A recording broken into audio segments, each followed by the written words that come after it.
రామాయ రామభద్రాయ రామచంద్రాయ వేదసే రఘునాథాయ నాదాయ సీతయా పతయే నమః. అది అయోధ్యా నగరం. శ్రీరాముణ్ణి ఒక్కొక్కరు ఒక్కొక్క పేరుతో పిలుస్తారు.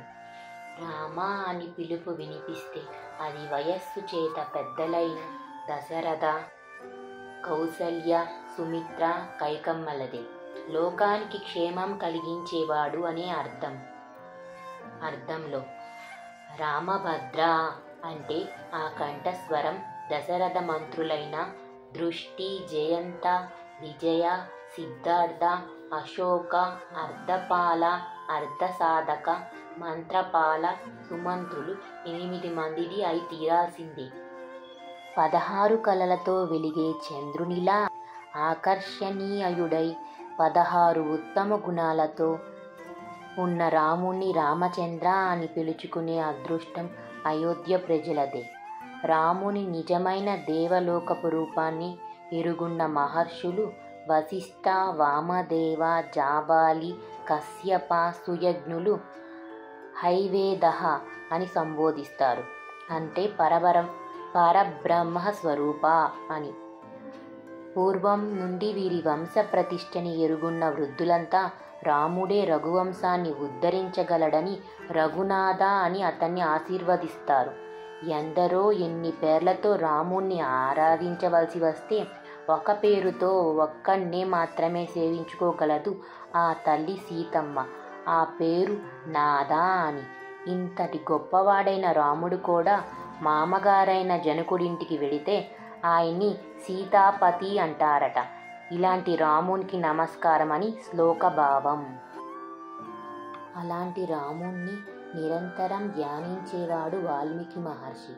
కూజంతం రామ రామేతి మధురం మధురాక్షరం ఆరుహ్య కవితాసికం వందే వాల్మీకి కోకిలం.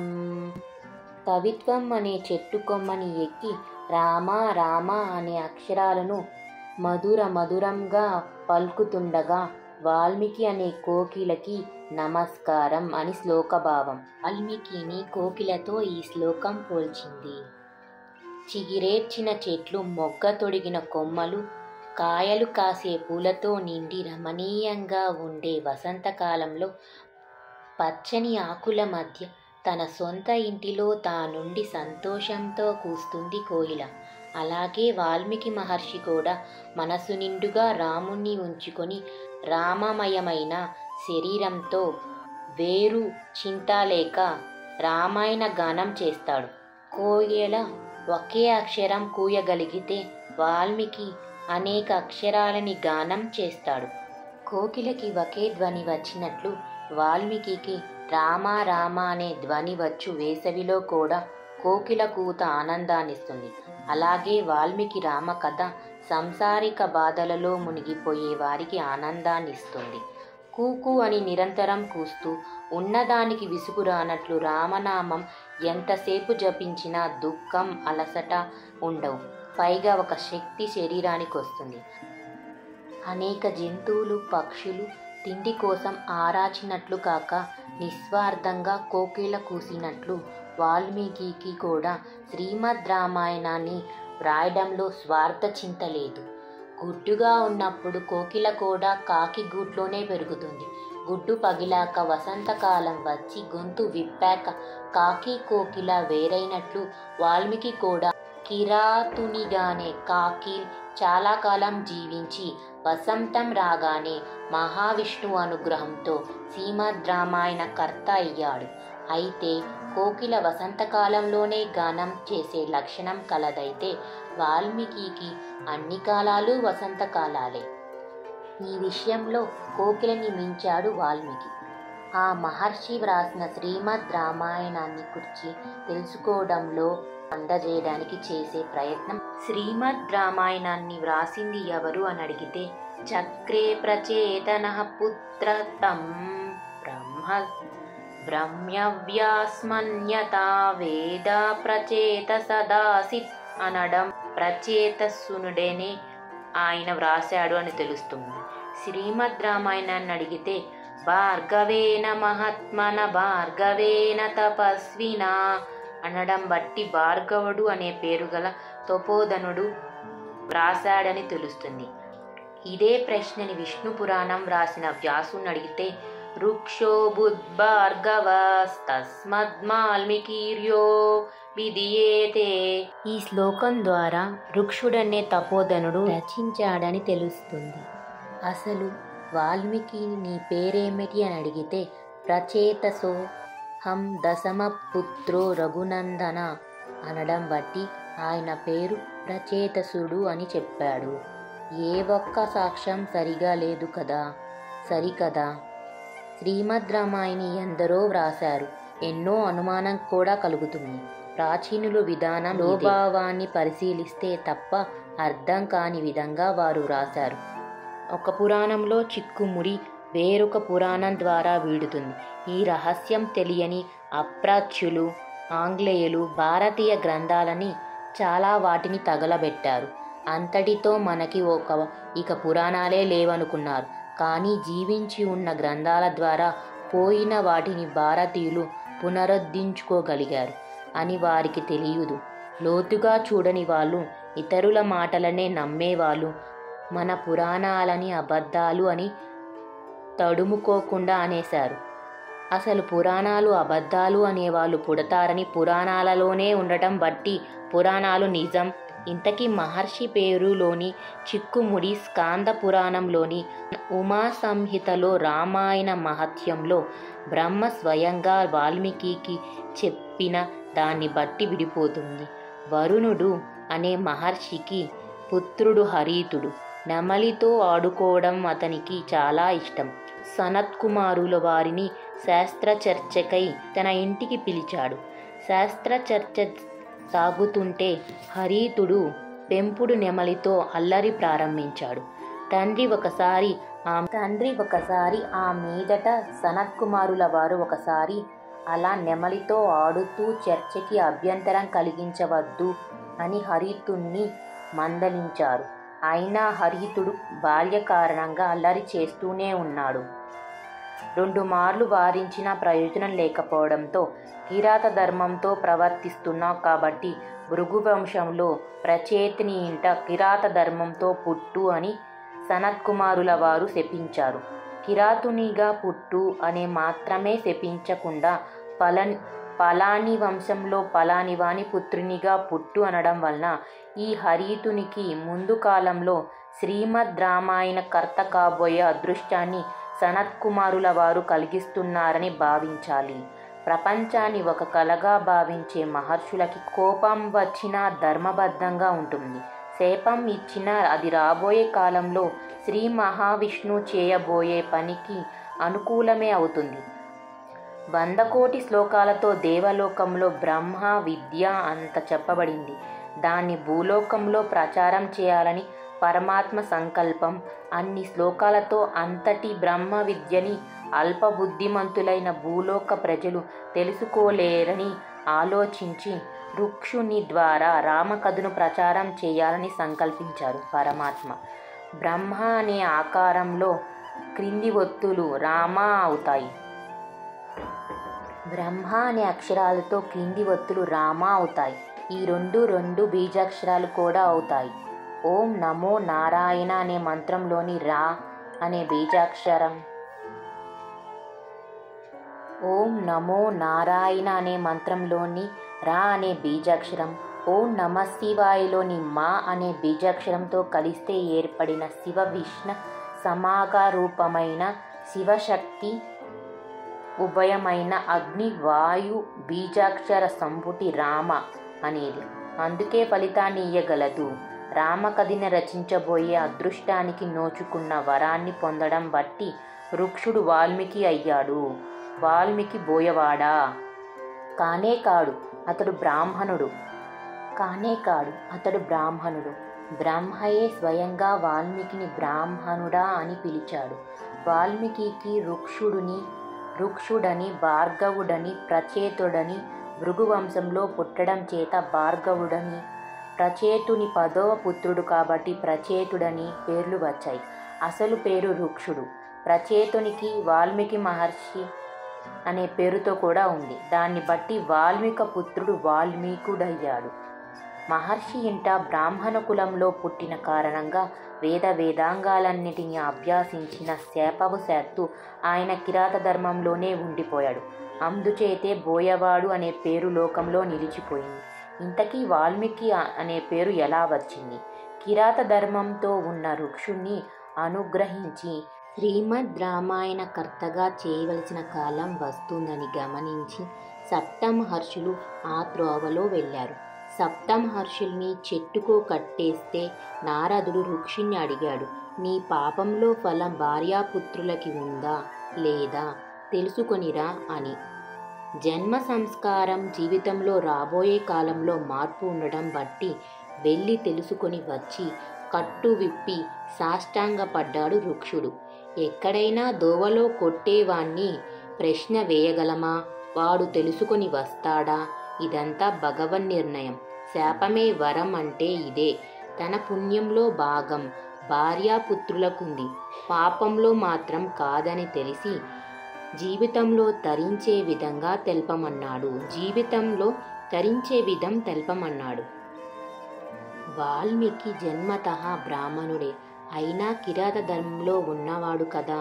అందుకని నారదుడు రామనామాన్ని వ్యత్యాసంగా మరా అని ఉపదేశించాడు.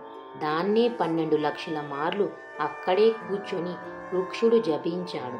పుట్టలు పెరిగాయి.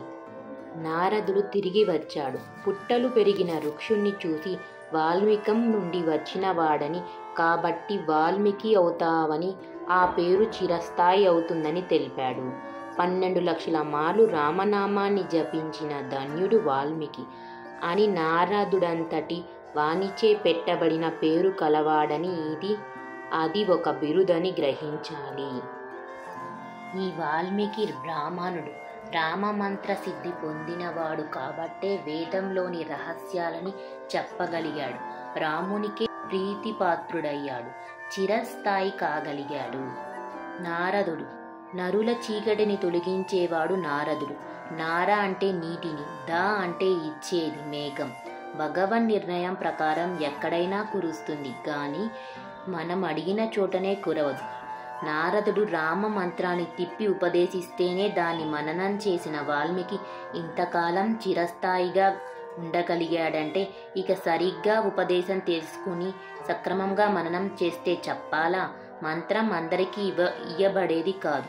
కానీ రామనామానికి ఆ నియమం లేదు. వేదంలో పశ్యక అంటే క్షిప అనే పదాలు క్రమంగా కశ్యప, పక్షి అని అవుతాయి. అలాగే రామ కూడా వ్యత్యాసంగా ఈ మంత్రం దేవలోక సంబంధం కలదని అర్థం చేసుకునే వశ్యక. అన్నిటికీ పరిశీలనతో చూడగలిగేవాడు కశ్యపుడు. క్షిపతీతి అనే అర్థంలో పక్షి ఆకాశంలోని త్రోవని వెనుకకు చిమ్ముకుంటూ వెడుతుంటుంది కాబట్టి అవుతుంది. శ్రీరామ రామ రామేతి రమే రామే మనోరమే సహస్రనామ తత్తుల్యం రామనామ వరాననే అని శంకరుడు పార్వతితో అన్నాడు. రామ రామ రామ అంటే 1000 మార్లు రామనామం జపం చేసినట్లే అని. యారాలావలలో రా 2వ అక్షరం, పప్ప బబ్బ మా లలో మా 5వ అక్షరం. ఇవి సంఖ్యారూపంలో తీసుకుని ఈ మొత్తం అంకెలన్నిటినీ గుణిస్తే 1000 వస్తుంది. సహస్రనామ తత్తుల్యం అని శంకరు వాక్కు. మిగిలిన మంత్రానికి ఓంకారం ముందుండాలి, లేకపోతే పట్టివ్వదు. కానీ రామ మంత్రానికి ఓంకారం లేకపోయినా పట్టిస్తుంది. రామ మంత్రం వాల్మీకి జీవితాన్నే మార్చింది. ఈ రామ శబ్దానికి శ్రీ శబ్దం కలిపాం. శ్రీయతే భగవంతుణ్ణి ఆశ్రయించి ఉండేది. శ్రేయతే భక్తులచే ఆశ్రయింపబడేది. శృణోతి దీనుల ఆలపాలని వినేది. శ్రపయతి దీనుల బాధలని తాను విని ఆయనకి వినిపించేది. శృణాతి పాపాలన్నిటినీ నాశనంపచేసేది. శ్రీనాతి ఆశ్రయించే వారికి కైకర్యాన్ని కలిగించేది అని స్త్రీ శబ్దానికి 6 అర్థాలు. దీనితో కలిసినది రామపదం. అర్థం తెలిసినా తెలియకున్నా శ్రీరామ రామ రామ అనే మంత్రాన్ని అనేక పర్యాయాలు పఠిస్తే చెప్పలేని ఆనందం మనకి కలుగుతుంది. భూదేవి మొర ఆలకించి పాపులని చంపుతానని మహావిష్ణువు వరమిచ్చిన అమ్మవారు కొద్దిగా ఓర్పు వహించమని పలుకుతుంది. అలాంటి అమ్మవారే స్త్రీ అంటే. అలాంటి స్త్రీతో కూడా కూడిన రాముడే కార్యసాధకుడు. ఆ స్త్రీ లేకపోవడం బట్టే రాముడు అరణ్యంలో ఆమెకై దుఃఖిస్తూ విలపించాడు కూడా. ఇంతటి విలువైన రామనామాన్ని జపించి వాల్మీకి రామ కథ స్పష్టంగా తెలుసు. కారణం, రాముడు అరణ్యానికి వెడుతూ వాల్మీకి ఆశ్రమంలో కూడా ఉన్నాడు. పైగా ఈయన తపస్సు చేస్తున్న కాలంలోనే రామకథ జరిగింది కూడా. అయినా నారదుడు రామకథని కథా ప్రారంభంలో వాల్మీకి చెప్తాడు. అంతా కథ తెలిసిన వాల్మీకి మళ్ళీ ఎందుకు చెప్పాలి? ఈయన కూడా తెలియని వానిలా ఎందుకు వినాలి? గురూపదేశం కావాలి. పంచాక్షరి మంత్రం అని ఉంది. ఓం నమః శివాయ అనేది ఎవరు విననిది. దీన్ని ఎవరికి వారు జపించుకోవచ్చుగా, కానీ అది ఫలించదు. గురుపదేశం కావాలి. దీన్ని అనేక పర్యాలు మననం చేసిన గురువు ఉపదేశిస్తే ఆ గురుశక్తి మంత్రంలో ప్రవేశించి తద్వారా వ్యక్తికి ఫలిస్తుందని పెద్దలు చెప్పిన మాట. వాల్మీకి ఆ గురుపదేశం పొందాలనే స్వయంగా తనకి రామకథ తెలిసిన గురువుల కోసం ఎదురు చూస్తున్నాడు. ఉత్తముడైన శిష్యునికి చెప్పాలని, అది కూడా రామభక్తి తత్పరుడైన వానికే చెప్పాలని నారదుడనుకుంటూ తిరుగుతున్నాడు. ఈ ఇద్దరికీ ఇక్కడ సమావేశమయ్యింది. వాల్మీకి అడిగాడు భక్తితో. నారదుడు ఉపదేశం చేశాడు. ఇక వాల్మీకి రామకథని ప్రపంచానికి చెప్పే అర్హతని పొందినట్లయింది. ఈ అర్హతని పొందే సమయానికి రాముడు రావణుని వధించడము, పట్టాభిషేకాన్ని చేసుకోవడం అయిపోయింది. సుఖంగా రాజ్యపాలన చేస్తున్నాడుగా. ఒట్టిగా రాముడు వచ్చి వెళ్ళాడంటే అర్థం ఏముంటుంది? ఆయన వచ్చినా వెళ్ళినట్లుగా భూప్రజలకి గుర్తుండేందుకు శ్రీమద్ రామాయణ కథని రచింపచేసి భూలోకంలో ప్రచారంలో ఉంచాలని, దాని ధర్మం ప్రచారం కావాలని శ్రీ మహావిష్ణువు భావించి ఆ గ్రంథ రచనకై కొన్ని ఏర్పాట్లని చేశాడు. రామాయణ రచనకై శ్రీ మహావిష్ణువు చేసిన ఏర్పాట్లు: నిత్యము వేదాన్ని పఠించేవాడు బ్రహ్మ. వేదంలోని పరబ్రహ్మ స్వరూపమంతా బ్రహ్మకి బాగా తెలుసు. ఆయన తప్ప అంత చక్కగా పరబ్రహ్మ స్వరూపాన్ని ఇంకా ఎవరూ చెప్పలేరని ఆలోచించి చెప్పవలసిన వేదంలో పరబ్రహ్మ స్వరూపాన్ని చెప్పగల బ్రహ్మ చేత చెప్పవలసిన భూలోకంలో చెప్పించడానికి సనత్ కుమారుల వారి శాపం ప్రకారం ప్రచేతునికి పుట్టబోయే వృక్షునిలో శ్రీ మహావిష్ణువు బ్రహ్మహంసని ప్రవేశపెట్టాడు. అందుచేత వాల్మీకి బ్రహ్మ సంభూతుడు. ఆ వాల్మీకి వద్దకి వెళ్ళి ఉపదేశం చేయవలసినదిగా బ్రహ్మమానస పుత్రుడైన నారదుణ్ణి శ్రీ మహావిష్ణువు పంపాడు. తను స్వయంగా చేసిన రావణ వధ వరకు ఉన్న విషయమంతా బ్రహ్మాంస సంభూతుడైన వాల్మీకి తపస్సు చేసుకునే కాలంలో అనుగ్రహించి వాల్మీకి చూడని సంఘటనలు కూడా అర్థమయ్యేలా చేశాడు. ఇక రామకథను విన్న వాల్మీకి స్నానానికి బయలుదేరబోతాడని తెలిసి అక్కడ కూడా రామాయణ గ్రంథాభాని కావాల్సిన ఏర్పాట్లు చేశాడు. రావణ వధ చేయగా రాక్షసులలో శంఖకర్ణుడనే ఒక రాక్షసుడు పారిపోయి రామబాణానికి తప్పించుకొని క్రౌంచ పక్షి రూపంలో ఉండి ఇంకా ఋషి బాధ చేస్తూనే ఉన్నాడు. వీణ్ణి కూడా వధించాలని ఆలోచించి ఆ పురుష పక్షికై ఒక స్త్రీ క్రౌంచాన్ని ఒక చెట్టు మీద ఉంచాడు. తనే బోయవానిగా నిలబడ్డాడు. తాను బాణం కొట్టిన మరుక్షణంలో ద్రవించబోయే వాల్మీకి హృదయం నిండుగా కరుణారసం రాగానే వాల్మీకి నోట శ్లోకం రావడానికై బ్రహ్మ భార్య సరస్వతిని సరిగ్గా ఆ సమయం చూసి ప్రవేశించేలా చేయమని బ్రహ్మను ఆదేశించాడు. గాయత్రి మంత్రానికి ఉన్న బీజాక్షరాలు 24టిని ప్రతి 1000 శ్లోకాలకి ఒక్కో అక్షరం చొప్పున ఉంచుతూ వాల్మీకి 24,000 శ్లోకాలతో రామకథని వ్రాసేందుకు వీలుగా గాయత్రీదేవిని పిలిచి ప్రతి 1000 శ్లోకాలకి మొదటి అక్షరం నీ బీజాక్షరం ఉండే ఏర్పాటు నీవు చూసుకోవాల్సి ఆమెను ఆదేశించాడు. ఆమె కూడా అంగీకరించింది. నిర్విఘ్నంగా వ్రాయబడే రామకథని లోకంలో ప్రచారం చేయడానికి తన పుత్రుల లవకుశుల్ని మనసు తలుచుకొని ఇన్ని ఏర్పాట్లను కట్టుదిడ్డంగా చేసుకున్న మీదట కార్యనిర్వహణలో మొదటి పనిగా నారదుణ్ణి వాల్మీకి వద్దకు పంపాడు. నారదుడు కూడా విష్ణు ఆజ్ఞ ఇయ్యగా ఆ మీదట బ్రహ్మ తనను పంపగా వచ్చిన వాడే కాబట్టి మంత్రోపదేశానికి సహజంగా చూడవలసింది అర్హత పరీక్షని వాల్మీకి విషయంలో నారదుడు చేయలేదు. విష్ణు బ్రహ్మలచే నిర్ణయింపబడ్డాక తానెంత అలా ఆజ్ఞ నెరవేర్చడానికి నారదుడు వాల్మీకి వద్దకు వచ్చాడు.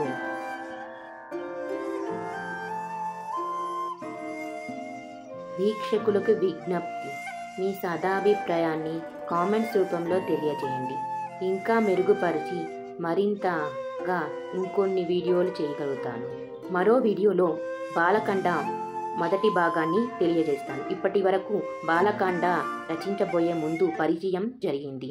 నేను ఆశిస్తున్నాను అందరికీ ఈ వీడియో నచ్చిందని.